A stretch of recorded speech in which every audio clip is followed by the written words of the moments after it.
레드불, 핫식스가 처음 국내에 등장했을 때 수험생들 사이에서 유행했었던 음료가 있었죠. 바카스, 핫식스의 포카리 스웨트와 레모나를 섞은 일명 붕붕 드링크, 서울대 주스라고도 불렸는데요. 허벅지 찔러가면서 꾸역꾸역 공부는 하는데 집중도 안 되고 그 와중에 잠까지 막 쏟아지니까 이런 고카페인 음료를 만들어서 마시는 거죠. 건강에 안 좋다고 하니까 절대 따라하지 마시고요. 클럽이나 바에선 예거마이스터 같은 술에다가 섞어 마시기도 하죠. 아무튼 학생들이 레드불, 핫식스, 비타500 같은 음료를 사 마셨다면 나이가 좀 드신 분들, 직장인들에겐 바카스가 있었습니다. 바카스는 한국 노동의 역사라는 이야기도 있죠. 서울 중구, 강남같이 오피스가 많은 곳의 편의점에서 가장 많이 팔리는 제품이 바카스라고 합니다. 그만큼 사람들이 힘들다는 거죠. 이 바카스 광고는 노동자들의 감정을 막 후벼팝니다. 노동자뿐만 아니라 엄마, 아빠, 수험생, 실업자, 소방관, 회사원, 심지어 불효자들의 마음까지 토닥여졌죠. 한국인들의 피땀 눈물이 서려있는 이 음료 어떻게 만들어졌을까요? 저는 김밥이이고요. 오늘 제가 떠먹여드릴 이야기, 한국인의 피땀 눈물, 에너지 드링크입니다.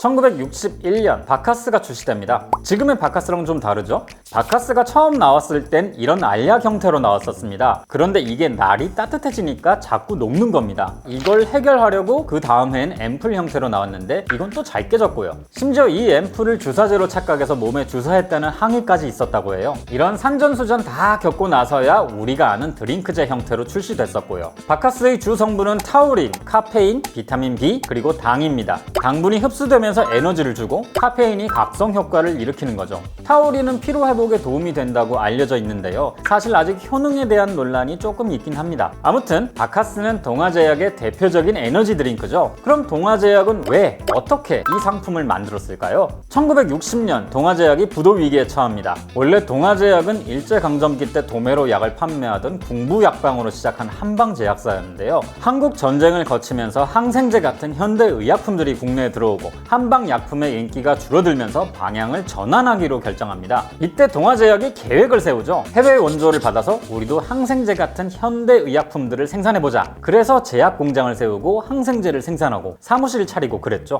그런데 팔리는 양에 비해 설비 투자에 무리하게 빚을 끌어 쓰는 바람에 부도 위기에 몰렸던 겁니다. 이때 동아제약 창업자의 장남인 강신호 회장이 아버지를 설득합니다. 아버님, 이렇게 항생제에 매달려서는 파산 재촉밖에 안 되는 겁니다. 그리고는 신제품 개발을 위한 여행을 떠났어요. 태국, 필리핀, 싱가포르 이렇게 여러 곳을 다녀봤더니 공통점이 복합 영양제가 인기를 끌고 있었다는 거죠. 마침 옆 나라 일본에서도 피로회복제가 성행 중이었었고요. 이때 개발했던 게 바로 바카스라는 피로회복제였습니다.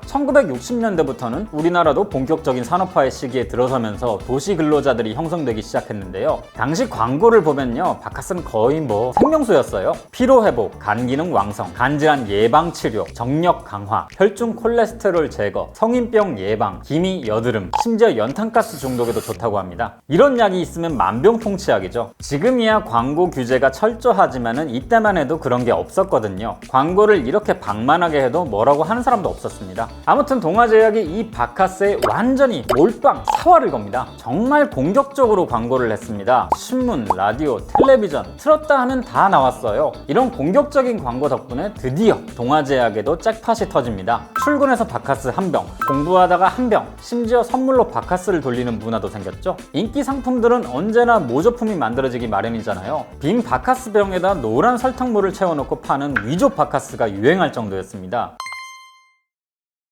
사실 바카스보다 앞서서 구론산이라는 비슷한 에너지 드링크가 있긴 했습니다. 그럼에도 바카스가 더 잘 된 이유는 뭘까요? 우선 말했듯이 광고입니다. 당시 구론산을 판매했던 곳이 동인제약과 영진약품이었는데요. 이 두 곳에서 낸 구론산 광고보다 동아제약의 바카스 광고가 훨씬 더 많았거든요. 당시 광고 카피도 정말 훌륭했습니다. 싱싱한 생명력, 당신의 건강과 아름다움을 위하여 활력을 마시자. 원래는 직장인들을 타겟으로 내놓은 제품이었는데 학생들도 이걸 마시게 되니까 이걸 적극적으로 광고에 이용하기도 했고요. 두 번째 이유는 이름입니다. 바카스는 로마 신화의 술의 신 바쿠스에서 따온 거였죠. 술로부터 간을 보호한다는 의미였다고 합니다. 당시 상무였던 현 강신호 명예회장이 지은 이름입니다. 강신호 명예회장이 제품 이름을 정말 잘 짓기로 유명했는데요. 동아제약과 동아오츠카의 상품들인 오란씨, 나랑드 사이다, 파피린 역시 강회장의 작품이었습니다. 현대차의 대표 상품인 아반떼란 이름도 이분이 만들어서 정몽구 회장에게 선물했다고 하고요. 장명의 달인이죠. 아무튼 임팩트 있는 이름과 광고 공세로 소비자들에게 확실하게 각인될 수 있었습니다. 이 바카스가 초대박이 나면서 망할 뻔했던 동아제약은 제약업계의 거대 기업으로 거듭났습니다. 바카스가 당시 의약품 시장에서 판매액 1위를 차지했거든요. 69년 당시 전체 의약품 시장이 250억 원쯤 됐었는데요. 단일 품목 중에 가장 많이 팔린 게 바카스입니다. 무려 18억 8천만 원어치를 팔았거든요. 2위는 5억 5천만 원을 판 가스활명수였는데요. 2위, 3위, 4위, 5위의 매출을 전부 합쳐도 바카스와 겨우 비슷할 정도로 격차가 컸습니다. 당시 동아제약의 전체 매출이 34억 원이었는데 그중 바카스 매출이 55%나 됐으니 정말 어마어마했던 거죠. 음료를 팔아서 신약을 개발하는 게 가능한 매출이었어요. 자, 바카스가 이렇게 대성공하니까 당연히 후발주자도 붙겠죠? 광고도 비슷하게 만들면서 만병통치약처럼 팔았습니다. 만병통치약들이 이렇게 넘쳐나니까 제약회사들을 이대로 방치해선 안 된다는 의견들이 늘어나기 시작했고요. 결국 1976년 정부가 자양강장제 광고를 금지하는 초강수를 둡니다. 그런데 이 초강수가 동아제약에겐 유리했습니다. 사람들은 이미 바카스의 짜릿한 맛을 봤거든요. 피곤할 때 바카스 한 병씩 사 마시는 게 이미 어떤 현상처럼 자리 잡은 거죠. 광고가 막히니까 당연히 후발주자들은 상품을 알릴 기회가 자연스럽게 없어졌었고요. 광고가 금지되는 동안 에너지 드링크 소비는 계속 바카스로 몰렸습니다. 69년에 18억 8천만 원을 팔았던 바카스는 8년 뒤엔 142억 원, 또 14년 뒤엔 799억 원을 판매합니다. 42배 정도가 뛴 거예요. 그리고 1993년에 자양강장제 광고 금지가 풀립니다. 동아제약은 다시 공격적으로 광고를 하면서 여기에 쐐기를 박았고요. 젊음, 가족, 노동자, 휴머니즘, 막 심금을 뜨겁게 울리는 광고들을 만들기 시작한 거죠.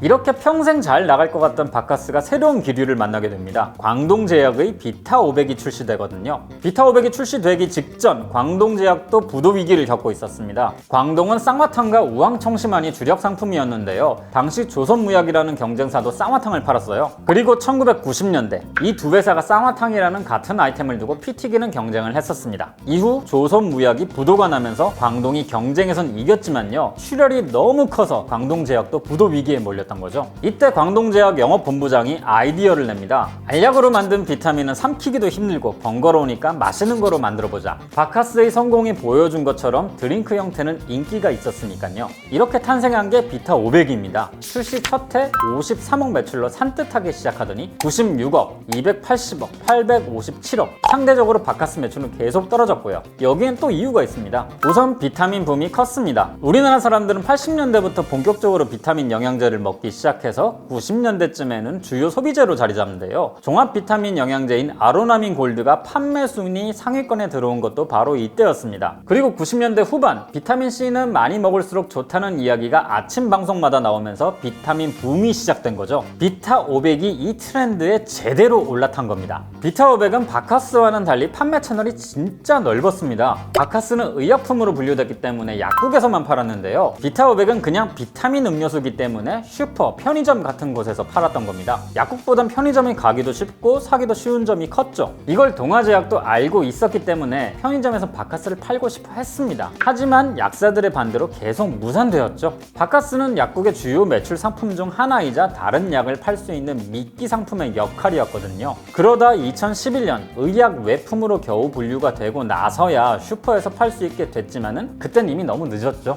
하지만 이 비타500의 봄은 그렇게 길지 않았습니다. 이제 진짜 에너지 드링크가 등장하거든요.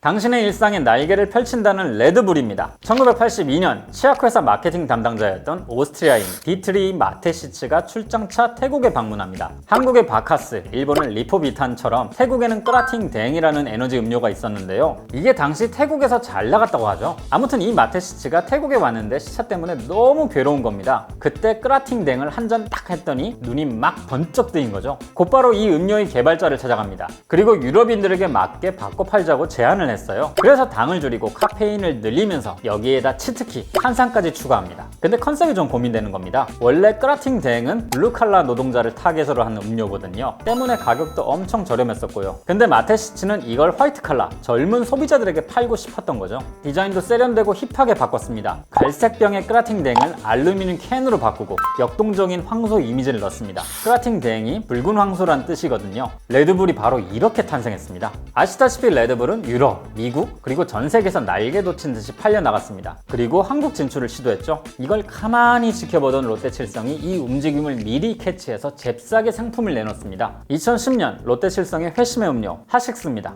1년 뒤 레드불도 국내에 들어오긴 했지만요. 핫식스가 이미 시장을 먼저 선점한 데다가 가격도 레드불에 비해서 매우 저렴했기 때문에 초기엔 힘을 잘 못 썼죠. 하지만 마테시츠가 생각했던 것처럼 젊은 음료라는 이미지가 한국에서도 잘 통했습니다. 학생들과 2030이 이 에너지 드링크를 주로 소비했거든요. 순식간에 시장이 형성되면서 버닌텐스, 에너젠, 몬스터 같은 음료가 들어오고 에너지 드링크 시장도 차츰차츰 성장하기 시작했습니다. 에너지 드링크 시장은 잠재성이 높긴 하지만 사실 국내에서는 성적이 좀 지지부진한 편입니다. 서양에서야 라이프 스타일 음료로 자리매김했지만 국내에서는 학생들이 주로 마시거든요. 시험 기간엔 매출이 10배까지 뛰기도 하고요. 물론 학생 때 이 음료를 마셨던 사람들이 슬슬 사회로 진출하고 있기 때문에 잠재 성장성은 높게 평가받고 있습니다. 보셨던 것처럼 1960년대엔 아시아 전역에 에너지 드링크 붐이 불었습니다. 이건 아시아 국가들이 산업화를 겪으면서 고된 노동자들의 피로를 달래주기 위한 음료가 필요했기 때문이죠. 이처럼 에너지 드링크들은 우리의 피땀 눈물 속에서 성장해왔습니다. 피로를 회복해가면서까지 해야 할 일들이 있었던 거죠. 그 일들이 무엇이든 간에 모두 꼭 잘 되셨으면 좋겠습니다. 물론 에너지 드링크를 마셔야 할 만큼의 고단한 일이 없었으면 더욱 좋겠지만요.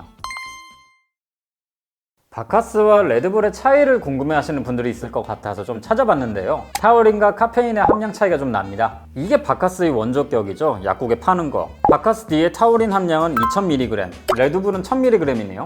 근데 반대로 카페인은 레드불이 더 높아요. 바카스는 30mg, 레드불은 62.5mg. 이걸 보고 누구는 바카스가 더 센 음료다, 아니다, 레드불이 더 센 음료다, 뭐 이렇게 갑론을박이 일어나는데요. 그래서 양리 교수님께 자문을 받아봤습니다. 이론상 타우린은 근육, 신체를 깨우면서 간, 당뇨에도 일정 정도 긍정적인 역할을 한다고 합니다. 꽤 의미 있는 논문도 나오고요. 다만 타우린 성분은 바카스 같은 드링크를 마시지 않더라도 체내에서 자체 합성된다고 합니다. 기저질환이 없는 한 우리 몸에 타우린이 부족한 경우는 잘 없다고 해요. 카페인은 아시다시피 뇌를 속여서 피곤해도 덜 피곤한 것처럼 만드는 거고요. 정리하면 이 두 제품은 에너지 드링크라는 카테고리 안에서 각기 다른 역할을 한다고 보면 됩니다. 둘 다 적당히 마시면 건강을 해치는 음료는 아니지만 오남용은 심각한 부작용을 부른다고 하니까 조심 또 조심하는 거 잊지 마시고요. 그럼 저는 이만 진짜로 인사를 드리겠습니다.